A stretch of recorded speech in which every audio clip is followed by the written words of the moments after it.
Hey everyone, imagine you're just chilling in your hometown, everything's familiar, everything's comfortable, and then suddenly, you get a divine message. Pack up everything you own, leave everyone you know, and go to a place I'll show you later. No Google Maps, no itinerary, just a massive promise of something incredible waiting for you. Sounds crazy, right? Well, that's exactly what happened to a man named Abram, and it's the start of one of the most foundational stories in the entire Bible. The Abrahamic Covenant. This is more than just an old tale. It's an unbreakable promise from God that unfolds across Genesis chapters 12, 15, and 17, setting the stage for a legacy that would change the world forever. We're talking about faith, family, and a blessing that ultimately points all the way to Jesus. This story is truly epic, so let's dive right in. Have you ever felt like you were being called to do something huge? Something that made absolutely no sense at the time? That's exactly where the story of Abram begins, way back in Genesis chapter 12. Picture this. Abram is 75 years old, living comfortably in a place called Haran. He's got his wife, Sarai, and his nephew Lot with him. Life is pretty settled, except for one major thing. They have no children. In their culture, that was a massive deal. A source of deep personal and social sorrow. It felt like a dead end. But then, everything changes.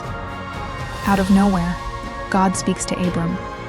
It's not a suggestion, it's a command, but it's wrapped in an unbelievable promise. God tells him, "Go forth from your land, your relatives, and from your father's house to a land that I will show you. I will make of you a great nation, and I will bless you. I will make your name great, so that you will be a blessing. In you all the families of the earth shall find blessing." Now, let's just pause here for a second. Abram is 75. He has no kids. And God is promising to make him into a great nation? It sounds completely crazy. He's being asked to leave behind everything he's ever known. His home, his extended family, his security, for a vague destination described only as a land I will show you. Most people would probably ask for a detailed map, a 5-year plan, and maybe a few guarantees. But what does Abram do?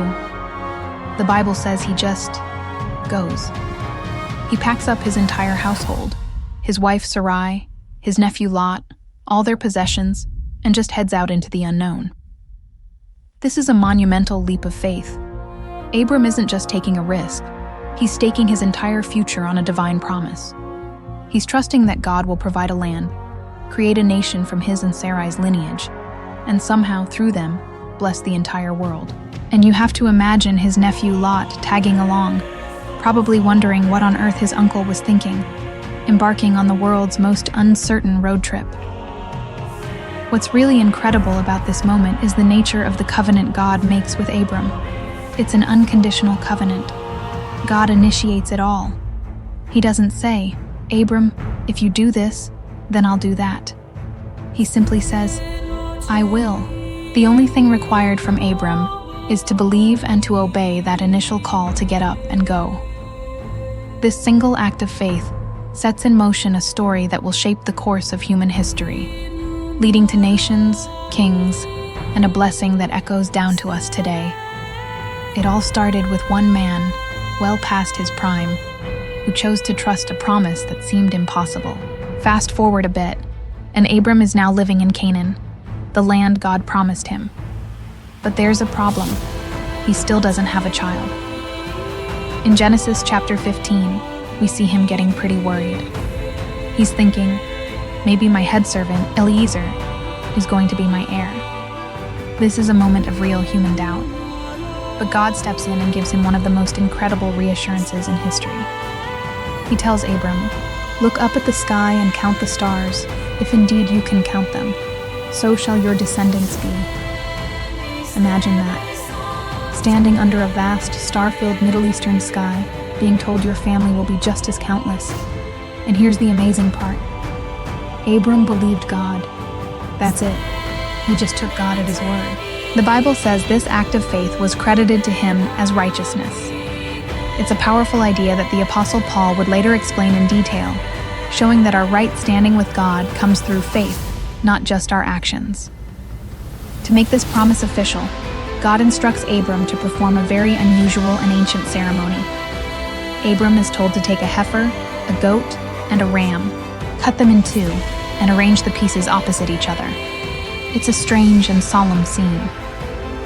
As Abram waits for a sign, scavenger birds start swooping down, trying to get at the carcasses. This adds a layer of drama to the whole event, with Abram having to constantly shoo them away. Then, as the sun sets and a deep sleep falls over Abram, something truly spectacular happens. He sees a vision, a smoking fire pot and a blazing torch pass between the animal pieces. These symbols represent the very presence of God.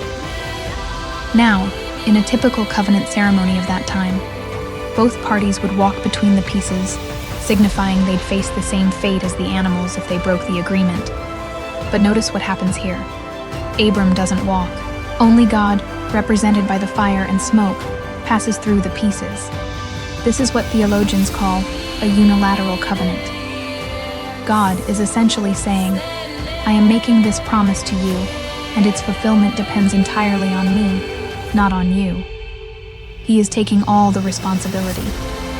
Right then and there, the Lord makes a covenant with Abram, promising him and his descendants the land from the river of Egypt to the great river Euphrates.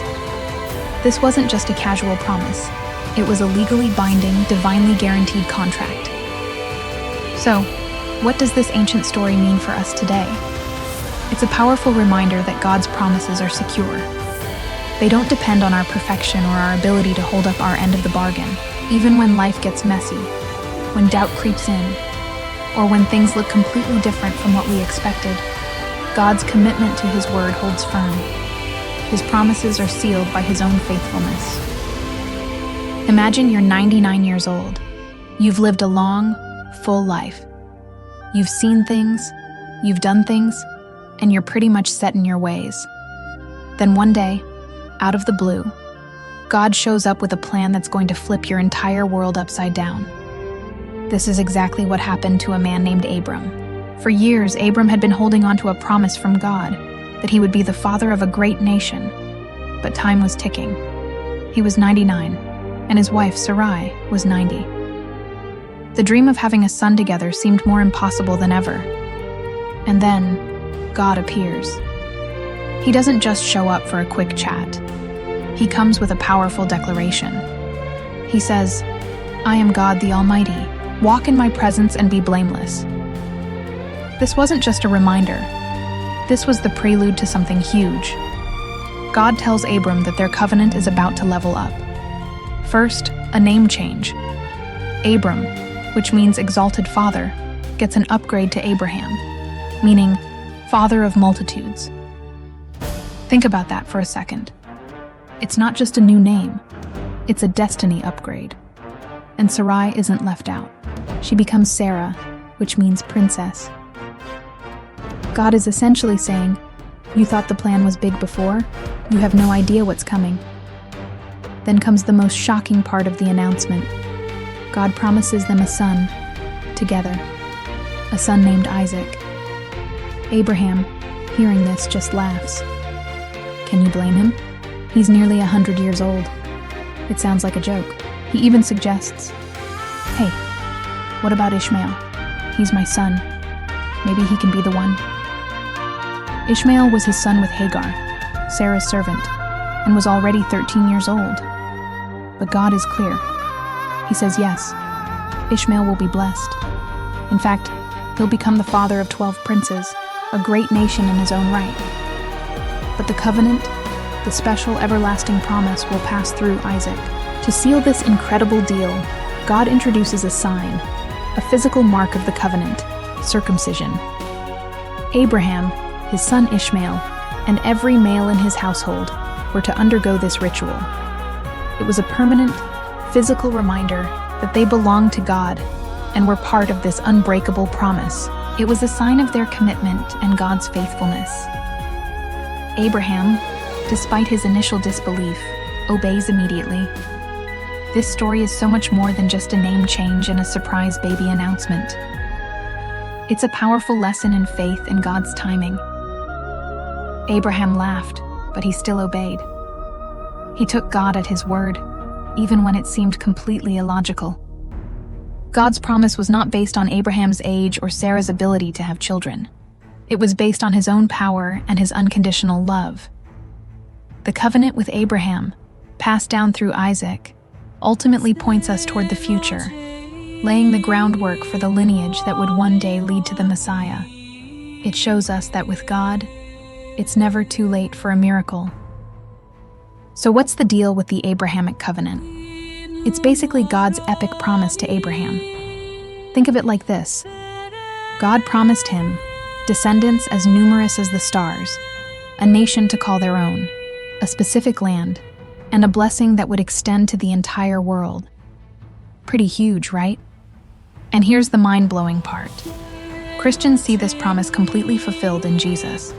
He is the ultimate descendant of Abraham, the Messiah who brings that promised blessing to every single nation on earth. As the Ignatius Study Bible highlights, Abraham's story is the ultimate model for our own faith. It's all about trusting God, even when things look totally impossible. So for all you high schoolers out there, think about it.